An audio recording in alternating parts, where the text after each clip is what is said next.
पति का प्यार। रिया देर रात तक घर का काम करके थक चुकी थी और अपने कमरे में जा ही रही थी। तभी रिया की सास सुमित्रा चिल्ला पड़ी। रिया बहू, कहाँ हो?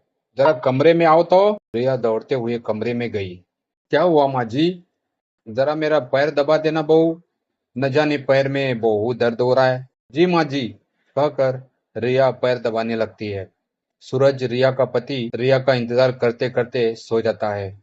रिया बेचारी पैर दबाने लगी। जैसे ही सास की आंख लगी, रिया कमरे की तरफ चली गई। देखा तो सूरज सो गया था।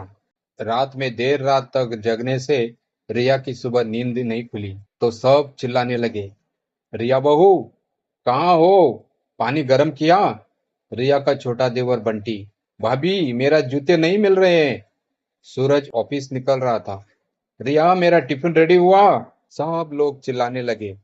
कुछ देर तक इंतजार करने पर भी कोई जवाब नहीं आया। ये देखकर सब लोग रिया के कमरे की तरफ जाते हैं। देखते हैं, रिया कमरे में सोई हुई है। सुमित्रा कहती है, लो हो गया सत्यानाश। हम लोग यहाँ चिल्ला रहे हैं और ये महारानी आराम से घोड़े बिछाकर सो रही है। सूरज रिया को जगाता है। रिया की आंख खुल जाती है। माफ कीजिए माँ जी, पता नहीं आज मेरी नींद खुली नहीं। मैं अभी जाके सब करती हूँ। और जल्दी जल्दी किचन में जाती है। सूरज कहता है, माँ, ये सब आपकी वजह से हो रहा है। ना आप उसे देर रात तक काम करवाती, ना ये सब होता। वाह बेटा वाह, अब सब गलती हमारी है। बीवी को डांट लगाने की बजाय माँ को सुना रहा है। माँ, ऐसी बात नहीं है। आप तो देखती है, दिन भर घर के कामों में लगी रहती है, फिर रात में देर रात तक काम करती है। ऊपर से आप उसे पैर दबाने को भी कहती है। कितना करेगी बेचारी? आखिर वो भी तो इंसान है, थक जाती है। इसीलिए उसकी नींद नहीं खुली। रिया जल्दी जल्दी नाश्ता बना देती है। सास के लिए पानी गर्म कर देती है और टेबल पर नाश्ता लगा देती है। सूरज चुपचाप नाश्ता करके चला जाता है। रिया सोचती है, इस परिवार के लिए मैंने क्या नहीं किया। रात दिन मरती रही, एक दिन क्या सोई रह गई। पूरा घर सर पर उठा लिया इन लोगों ने। मेरी इस घर में क्या इज्जत है? इन लोगों को बहू नहीं, नौकरानी चाहिए। रात को सबका खाना होने के बाद सब लोग अपने अपने कमरे में चले गए, लेकिन रिया अभी तक लगी रही। सूरज इंतजार करता रहा। बहुत देर बाद रिया आई नहीं। ये देखकर सूरज बाहर आकर देखता है। रिया किचन में बर्तन साफ कर रही है। सूरज वहां जाता है। बस करो रिया, कितना करोगी? तुमने खाना खाया? नहीं, बस ये बर्तन साफ करके खा लूंगी। बंद करो ये सब, पहले खाना खा लो, उसके बाद दोनों मिलकर साफ करेंगे। नहीं नहीं नहीं, आप जाइए, हम कर लेंगे। माँ जी ने अगर देख लिया तो मुझ पर बरस पड़ेगी। नहीं रिया, अब बहुत हो गया। अब मैं चुप नहीं रहूंगा। रोज यही देख रहा हूं मैं। कल मैं माँ से बात करूंगा कि एक नौकरानी रखने के लिए। तुम्हारा ये रोज रोज देर रात तक काम करना मुझसे देखा नहीं जा रहा है।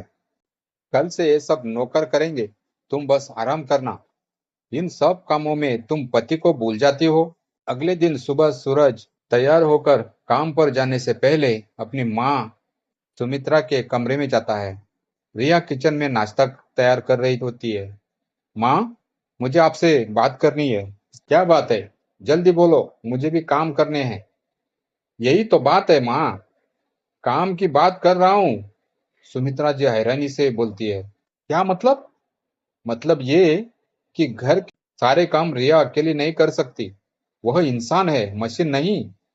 वह दिन रात काम करती है, ऊपर से आपके बातें भी सहती है। सुमित्रा जी को गुस्सा आ जाता है। क्या करूं मैं? हाथ पर हाथ रखकर बैठ जाऊं? यह तो हर बहू का काम है। हमारी भी बहू थी, उसने सब काम किया। माँ, जमाना बदल गया है और आप भी जानती हैं कि रिया हर चीज करती है, फिर भी आप उसे सुकून नहीं देती। मैं चाहता हूँ कि हम एक नौकरानी रख लें। नौकरानी? तुम पागल हो गए हो? घर में बहू होते हुए नौकरानी रखने की बात कर रहे हो? ये हमारे समाज में अच्छा नहीं लगता। लोग क्या कहेंगे? लोग क्या कहेंगे माँ? इससे ज्यादा जरूरी है कि रिया ठीक रहे। अगर वह बीमार पड़ गई तो क्या करोगे? और ये जो समाज है वह आपके लिए खाना नहीं बनाएगा, ना बर्तन मांजेगा। सुमित्रा जी थोड़ा शांत हो जाती है, लेकिन माँ की बात काटते हुए कहता है, कोई लेकिन बेकिन नहीं माँ, ये फैसला मैंने कर लिया है। नौकरानी होगी तो रिया को भी आराम मिलेगा, और मैं चाहता हूँ कि आप रिया को थोड़ा सम्मान दें। वह इस घर के लिए सब कुछ करती है। सुमित्रा चुप हो जाती है। वह कुछ पल सोचती रहती है। इस बीच रिया किचन से बाहर आती है। माँ जी, चाय बन गई है, लाकर दूं? नहीं, रहने दो, मैं खुद ले लूंगी। सूरज और रिया एक दूसरे को देखते रहे। सूरज हल्की मुस्कान के साथ रिया का हौसला बढ़ाता है। सुमित्रा का दिल थोड़ा पिघलता है, लेकिन वह कुछ नहीं कहती। रात को जब सब खाना पीकर अपने अपने कमरे में होते हैं, सूरज और रिया बैठकर आराम करते हैं। सूरज रिया का हाथ पकड़ते हुए कहता है, देखो, मैंने माँ से बात कर ली है, अब सब ठीक हो जाएगा। पता नहीं सूरज, यह सब कब तक चलेगा? मैं थक गई हूँ। मैं हूं ना तुम्हारे साथ। अब कोई तुम्हारा हक नहीं छीन पाएगा। तुम सिर्फ मेरी पत्नी हो, इस घर की बहू हो, कोई नौकरानी नहीं। रिया मुस्कुराती है और सूरज के कंधे पर सिर रख देती है। उसके बीच एक सुकून भरी खामोशी छा जाती है। अगले दिन सुबह सुमित्रा चुपचाप रिया के काम करने के तरीके को देख रही होती है। रिया फिर से घर के कामों में जुट जाती है, लेकिन आज उसकी चाल में एक अनजाना सा आत्मविश्वास होता है। सुबह का नाश्ता खत्म होने के बाद सूरज ऑफिस जाने की तैयारी कर रहा होता है। सुमित्रा रिया को रोकते हुए, बहू, सुनो। जी माँ जी, आज से तुम पानी गर्म करने और कपड़े धोने की फिक्र मत करना। मैंने सोचा है ये काम किसी नौकरानी से करवा लेंगे। रिया हैरान हो जाती है। जी माँ जी, जैसी आपकी मर्जी। सुमित्रा रिया के चेहरे पर आशंका देखती है और एक पल के लिए सोचती है, तुम बुरा मत मानना बहू, मैंने शायद कभी तुम्हारी मेहनत पर ध्यान नहीं दिया, लेकिन अब समझ आया है कि तुम कितनी कोशिश करती हो। रिया की आंखें भर आती है, लेकिन वह कुछ कहती नहीं। वह केवल सिर झुकाकर सहमति में जवाब देती है। शाम को सूरज ऑफिस से घर लौटता है। वह देखता है कि रिया रसोई में है, लेकिन इस बार सुमित्रा भी वहां है और कुछ मदद कर रही है। यह देखकर उसे थोड़ा सुकून मिलता है। सूरज मुस्कुराते हुए कहता है, माँ, आज आप रसोई में? सुमित्रा हल्के व्यंग से कहती है, हाँ बेटा, बहू को रानी बनाकर घर बैठने की तुम्हारी जिद मान ली है। अब कुछ काम हमें भी करना होगा। सूरज हंसते हुए कहता है, माँ, मैं नहीं चाहता था कि आप काम करें, बस रिया पर इतना बोझ ना हो। बेटा, तुम्हारी बात ठीक थी, मैंने शायद थोड़ा ज्यादा सख्ती की थी, पर तुमने मुझे आईना दिखाया। अब मैं समझ चुकी हूँ। सुमित्रा की इस बात पर रिया और सूरज दोनों को खुशी होती है। रात को डिनर के बाद रिया और सूरज अपने कमरे में होते हैं। लगता है माँ जी बदल रही है। आज उन्होंने खुद मदद की और शिकायत भी नहीं की। माँ को वक्त लगता है, लेकिन जब वह किसी बात को समझती है तो दिल से समझती है। रिया के चेहरे पर एक हल्की मुस्कान आ जाती है।